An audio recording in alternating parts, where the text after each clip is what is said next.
दोस्तों, कहानी की शुरुआत होती है बेकेट रेडफेलो को दिखाते हुए, जो जेल की काल कोठरी में बंद है और उसे कुछ ही घंटों में फांसी होने वाली है।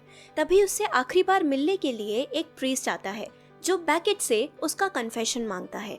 और यहीं से कहानी पास्ट में घूमती है, जहां हम बेकेट की मॉम मैरी को देखते हैं, जो दुनिया के सबसे अमीर परिवारों में से एक रेडफेलो परिवार से ताल्लुक रखती थी, जिसकी नेटवर्थ $28 बिलियन थी।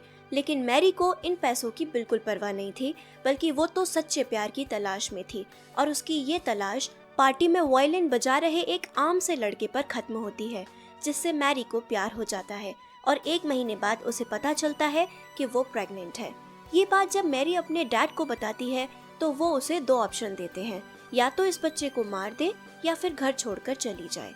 मैरी सेकेंड ऑप्शन को चूज करती है और सब कुछ छोड़कर अपने पार्टनर के साथ एक सिंपल लाइफ जीने लगती है। कुछ वक्त बाद बेकेट का जन्म होता है, पर उसके डैड की हार्ट अटैक से मौत हो जाती है, जिसके बाद मैरी ही अकेले बेकेट की परवरिश करती है। वो उसे उसी स्कूल में पढ़ने के लिए भेजती है जहाँ अमीर बच्चे जाते थे, लेकिन पैसों की कमी अक्सर सताती थी। बेकेट को अपनी क्लास फेलो जूलिया काफी पसंद थी, लेकिन अमीर होने की वजह से वो उसे ज्यादा भाव नहीं देती थी। इसलिए एक दिन बेकेट उसे अपनी रईसी के बारे में बता देता है और जूलिया से कहता है कि एक दिन वो सारी दौलत उसकी होगी। कुछ दिन बाद मैरी की भी डेथ हो जाती है, लेकिन वो मरने से पहले बेकेट से वादा लेती है कि वो एक ऐशो आराम की जिंदगी जिएगा, और बेकेट भी कसम खाता है कि वो अपनी खोई हुई विरासत वापस पाकर रहेगा। लेकिन परेशानी ये थी कि उसके और उसके $28 बिलियन के बीच 7 उत्तराधिकारी हायर्स खड़े थे, जिन्हें बेकेट एक एक करके ठिकाने लगाने का प्लान बनाता है। अचानक एक दिन उसकी मुलाकात फिर से जूलिया से होती है, जिसने अब शादी कर ली थी, पर बेकेट उसे अब भी पसंद करता था। लेकिन जूलिया उसका मजाक बनाकर यहाँ से चली जाती है। ये देख बेकेट को बहुत बुरा लगता है, पर वो उसे इग्नोर कर अपने पहले शिकार को फंसाने का फैसला करता है, जो था टेलर रेडफेलो। टेलर एक बिगड़ैल रईस था, जिसे अपनी दौलत का बहुत घमंड था। वो एक दिन अपनी बोट में अकेला सो रहा था, तभी बेकेट उसके पास जाता है और बोट के एंकर को पानी के अंदर फेंककर रस्सी को टेलर के पैर से बांध देता है।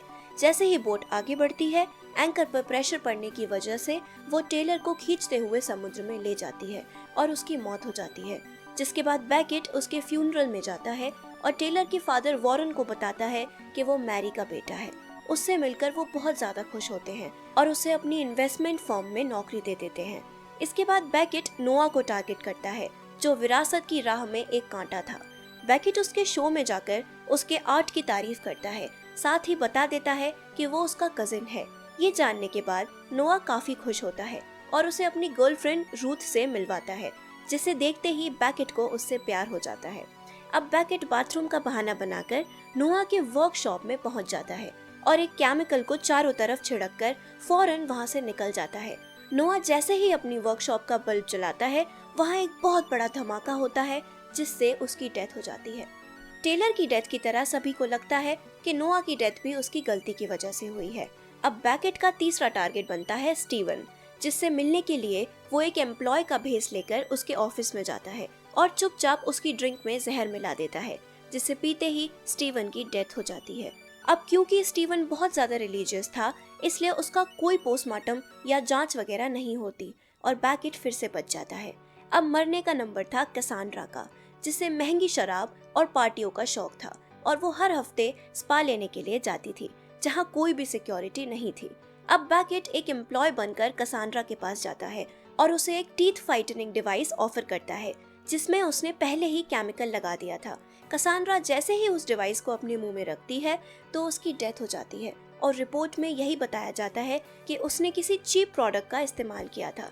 अब 5वां टारगेट था मकार्थर रेडफेलो, जिसके पास अपना खुद का स्पेस कंट्रोल सिस्टम था और वो खुद भी चांद पर जाना चाहता था।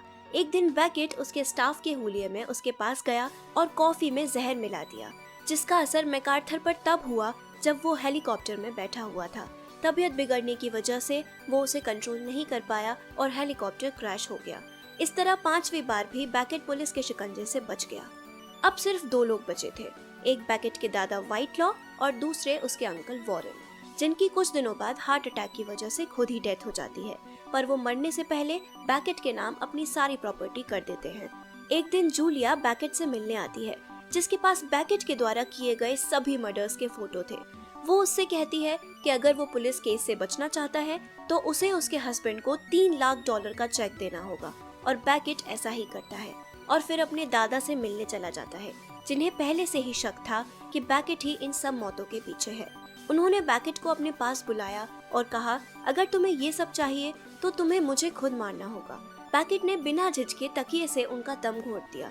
उसे लगा कि अब वो जीत गया है, लेकिन यहीं से उसकी बर्बादी शुरू हुई।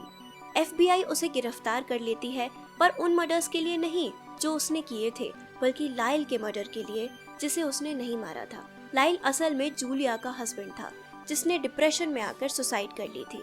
फांसी से ठीक 24 घंटे पहले अब जूलिया बैकेट से जेल में मिलने आती है और खुलासा करती है कि उसके पास लाइल का सुसाइड नोट है, जो बैकेट को बेगुनाह साबित कर सकता है।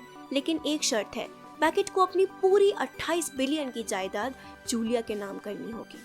अब जान बचाने के लिए बैकेट कागजात पर साइन कर देता है और जूलिया नोट पुलिस को दे देती है और बैकेट रिहा हो जाता है। जेल के बाहर रूथ उसका इंतजार कर रही होती है, लेकिन सिर्फ उसे उसकी माँ का लॉकेट लौटाने और रिश्ता खत्म करने के लिए। जिसके बाद जूलिया यहाँ आ जाती है और बैकेट को अपने साथ ले जाती है, यानी अब उसने बैकेट के साथ रहने का फैसला कर लिया था। इसी के साथ ये मूवी यहीं खत्म हो जाती है। तो दोस्तों, आपको ये कहानी कैसी लगी कमेंट में बताएं। वीडियो को लाइक शेयर करके हमारे चैनल को सब्सक्राइब कर लें। मिलते हैं अगले वीडियो में, तब तक के लिए बाय बाय।